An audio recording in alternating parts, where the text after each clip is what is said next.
Hey, this is Darko, and in this video I'll share with you recommended picture settings and which modes are the best for different uses for TCL Europe's 2022 TVs. Specifically, this is 55-inch C735, but these recommendations apply to other models such as C635 or more advanced with mini LED technology C835. So if you're interested, if you have one of these TVs, keep watching this video. Tip number 1 is make sure your TV is working in home mode. To do that, I'll press home button, go to the right until you see this side menu, then I'll select settings, scroll all the way to system, and all the way down to advanced settings.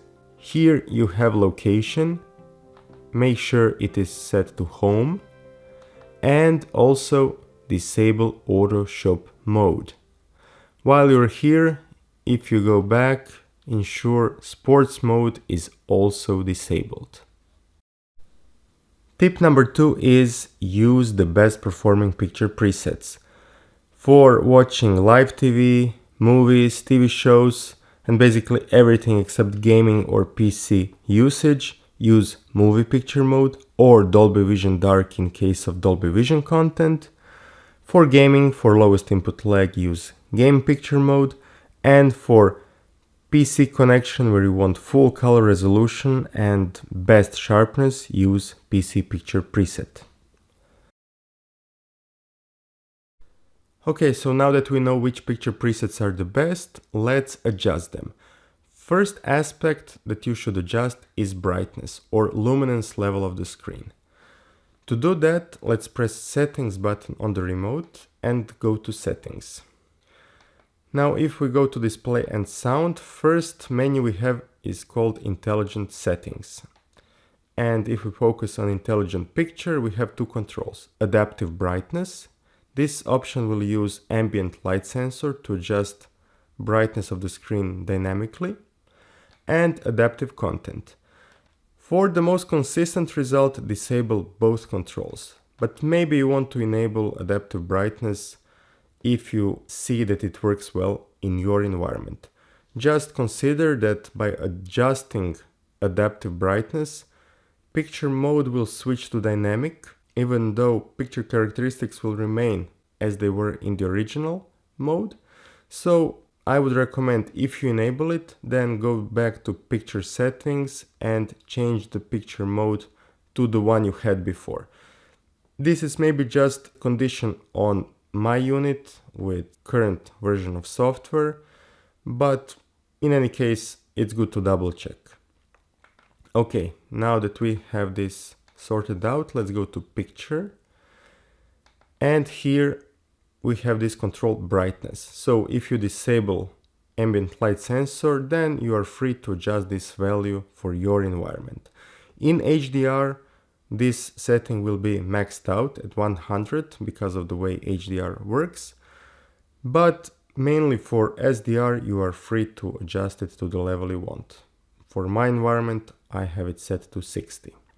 If you want to further adjust brightness, in advanced menu you have this brightness settings, and here again we have brightness control, same control, but we also have white level, contrast control, black level, dynamic contrast, black stretch, dynamic brightness, local contrast, disable it. On model C835 with mini LEDs, there you will have local dimming.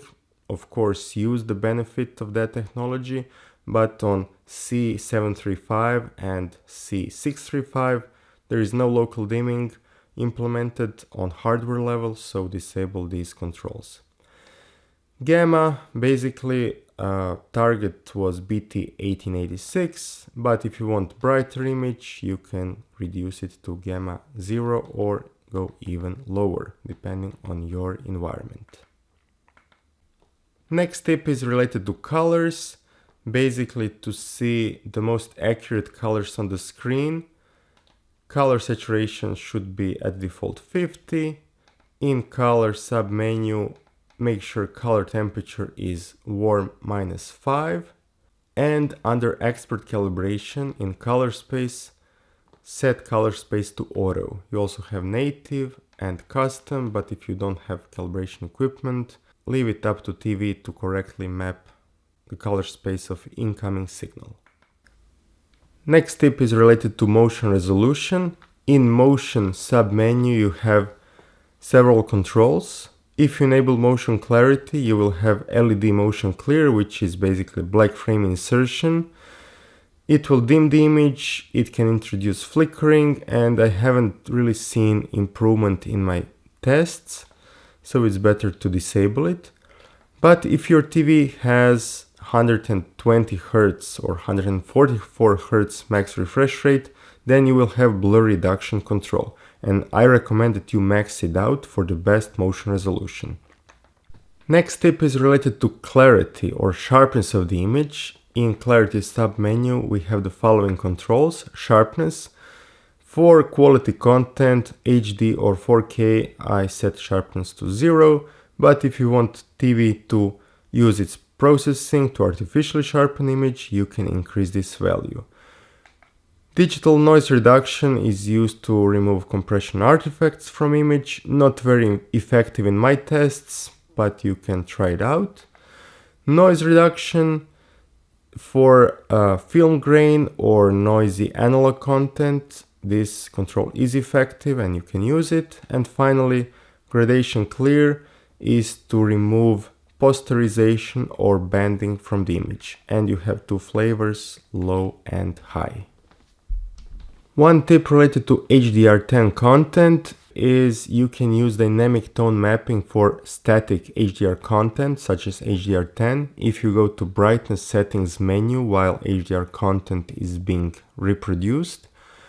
And if you enable it, depending on the scene, you can see more details, such as in this one we see more clouds around the eye of the hurricane.